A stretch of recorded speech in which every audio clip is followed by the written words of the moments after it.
Assalamualaikum warahmatullahi wabarakatuh. Salam sejahtera untuk kita semua.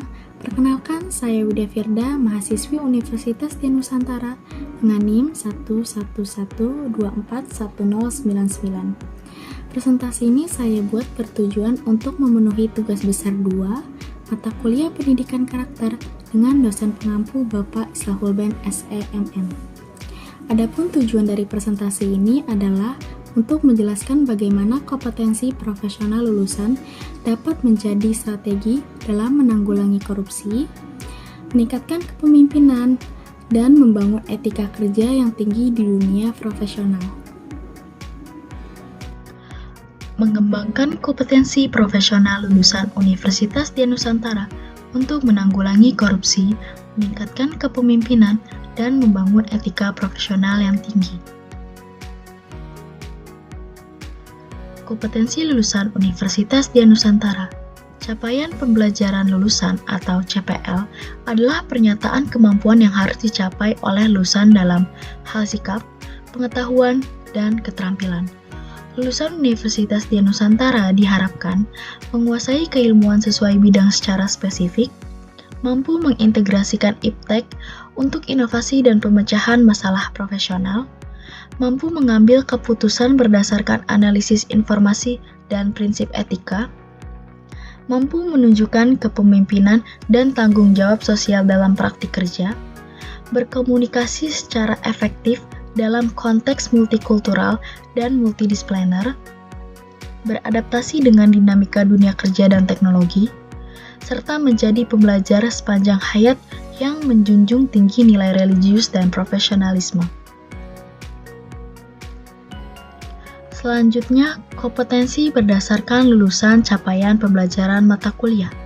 Capaian pembelajaran mata kuliah atau CPMK memperkuat kompetensi sikap, karakter, dan keterampilan sosial mahasiswa. CPMK mendukung pembentukan lulusan profesional melalui pembelajaran berbasis etika, religiusitas, dan kerjasama. Mahasiswa diarahkan untuk menunjukkan sikap religius dan etis dalam perilaku, menjunjung tinggi hukum, disiplin, dan integritas, memiliki kinerja yang mandiri, terukur, dan bermutu, dan mampu bekerja dalam tim lintas disiplin. Sebagai contoh, mahasiswa aktif dalam program pengabdian masyarakat berbasis digital untuk UMKM menunjukkan penerapan nilai CPMK secara nyata.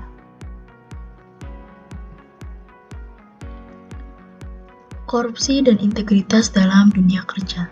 Korupsi adalah tindakan penyalahgunaan kekuasaan atau wewenang untuk kepentingan pribadi atau golongan yang merugikan organisasi dan masyarakat. Dalam dunia kerja, korupsi bisa berupa suap, gratifikasi, kolusi, nepotisme, hingga manipulasi laporan keuangan. Dampak korupsi sangat merusak reputasi perusahaan, menurunkan produktivitas, dan melemahkan moral kerja karyawan. Secara lebih luas, korupsi juga menurunkan kepercayaan publik terhadap institusi. Integritas berarti bersikap jujur, bertanggung jawab, dan konsisten antara nilai dan tindakan. Individu yang memiliki integritas akan menolak tindakan tidak etis meskipun memiliki peluang untuk melakukannya. Contoh perilaku koruptif: menerima hadiah dari rekanan yang dapat memengaruhi keputusan, menyalahgunakan jabatan untuk keuntungan keluarga, atau mengubah data untuk menutupi kesalahan. Untuk menjaga integritas, penting bagi setiap profesional untuk menjunjung tinggi etika kerja, transparansi dalam proses, serta berani mengatakan tidak terhadap penyimpangan aturan. Strategi pencegahan korupsi. Membangun budaya anti korupsi dapat dicegah dengan membangun budaya kerja yang menjunjung tinggi etika dan prinsip good governance. Strategi pencegahan tidak hanya bersifat teknis, tetapi juga menyentuh aspek perilaku individu di dalam organisasi. Prinsip utama dalam pencegahan korupsi meliputi transparansi dalam setiap proses, akuntabilitas atas keputusan dan tindakan, serta penerapan sistem pengawasan yang ketat dan berkelanjutan. Organisasi perlu memperkuat sistem pengendalian internal melalui standar operasional prosedur atau SOP, audit berkala, dan pelaporan yang dapat ditelusuri. Penerapan prinsip anti korupsi dapat terlihat dari kebijakan keterbukaan informasi, pengambilan keputusan secara kolektif, serta penyusunan laporan keuangan yang detail dan dapat dipertanggungjawabkan. Selain itu, disiplin dan tanggung jawab individu sangat penting untuk memastikan semua proses berjalan sesuai ketentuan dan menghindari peluang penyimpangan. Kemampuan berkomunikasi efektif. Komunikasi yang efektif adalah keterampilan inti dalam dunia kerja. Kemampuan menyampaikan ide dengan jelas, mendengarkan secara aktif, dan memberikan umpan balik yang membangun akan mendukung kerjasama tim yang solid dan pengambilan keputusan yang tepat. Komunikasi verbal mencakup berbicara langsung, presentasi, diskusi, dan telepon, sedangkan komunikasi nonverbal mencakup bahasa tubuh, kontak mata, ekspresi wajah, dan intonasi suara. Teknik komunikasi efektif meliputi mendengarkan aktif, active listening, memberikan umpan balik secara objektif dan konstruktif, serta kemampuan mengelola konflik dengan pendekatan asertif dan solutif. Komunikasi yang baik membangun kepercayaan, menghindari miskomunikasi, dan memperkuat sinergi dalam tim. Kepemimpinan yang efektif dalam tim. Dalam konteks profesional, kepemimpinan yang efektif sangat penting untuk mencapai tujuan bersama dalam organisasi. Seorang pemimpin harus mampu mengarahkan, menginspirasi, dan mendukung anggota tim untuk bekerja sama secara sinergis. Dalam dunia profesional, kepemimpinan yang kuat juga mencerminkan kemampuan dalam mengelola dinamika tim, serta adil dan efisien. Kualitas pemimpin yang baik antara lain, pemimpin yang efektif membangun komunikasi yang terbuka dan jujur, menjaga motivasi tim, serta memperkuat hubungan kerja yang positif antar anggota tim.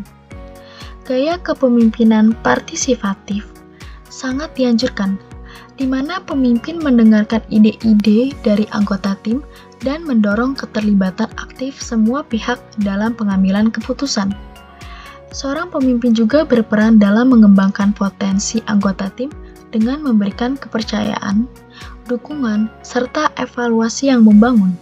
Contoh, seorang ketua proyek mengadakan rapat mingguan untuk menampung masukan dari anggota tim, meninjau kemajuan tugas secara kolektif, dan membagi tanggung jawab sesuai kekuatan masing-masing anggota.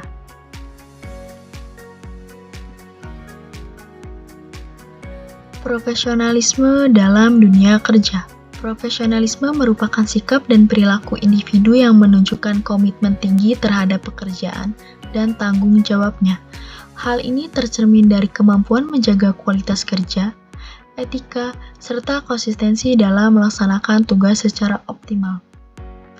Sikap profesional terlihat dari disiplin dalam waktu dan standar kerja, konsistensi dalam menyelesaikan tugas, etika dan integritas dalam tindakan, dan loyal terhadap nilai serta budaya organisasi.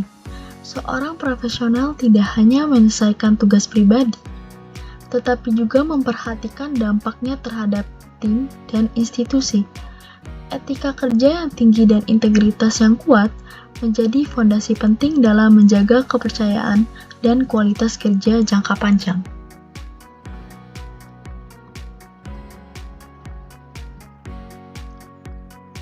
Adaptasi terhadap perubahan.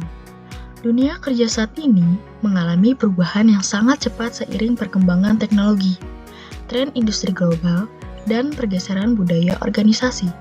Kemampuan beradaptasi menjadi kunci untuk bertahan dan berkembang di tengah tantangan tersebut.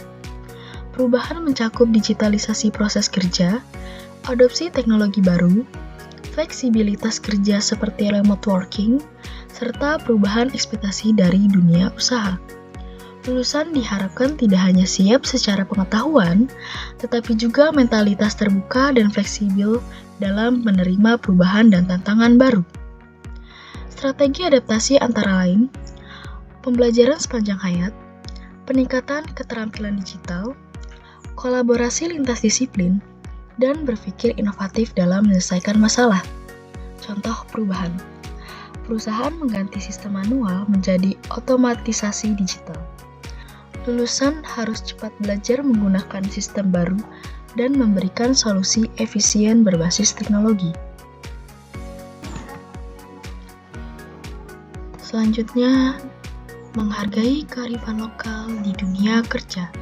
Kearifan lokal mencakup nilai, norma, dan kebiasaan masyarakat yang diwariskan secara turun-menurun. Dalam dunia profesional, kearifan lokal berperan penting dalam membentuk etika sosial dan budaya organisasi yang inklusif. Beberapa contoh kearifan lokal yang relevan adalah seperti gotong royong, musyawarah, dan saling menghormati memperkuat kerjasama tim dan memperlancar komunikasi di tempat kerja. Menghormati budaya lokal dan lingkungan kerja multikultural mencerminkan kemampuan lulusan beradaptasi secara sosial dan menjaga harmoni antar individu dari latar belakang berbeda. Integrasi kearifan lokal dalam dunia kerja dilakukan melalui pendekatan budaya dan pengambilan keputusan dan membangun suasana kerja yang toleran dan adil. Contoh dalam forum diskusi tim lintas negara, karyawan Indonesia mengusulkan metode musyawarah untuk mencapai mufakat, serta menjelaskan makna gotong royong kepada rekan kerja dari negara lain.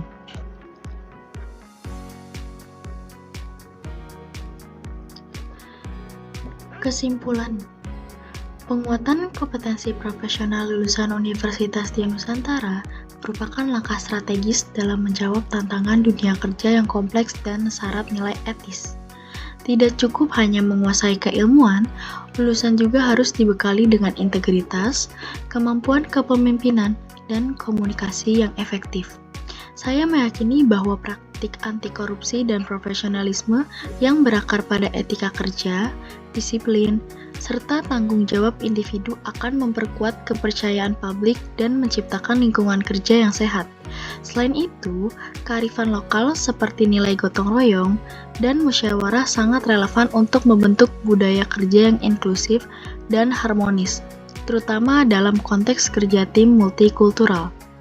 Dalam pandangan saya, adaptasi terhadap perubahan dan pembelajaran sepanjang hayat menjadi aspek krusial bagi setiap lulusan. Dengan terus mengasah keterampilan dan membuka diri terhadap teknologi serta dinamika global, lulusan akan mampu menghadapi tantangan dan menjadi agen perubahan di masyarakat.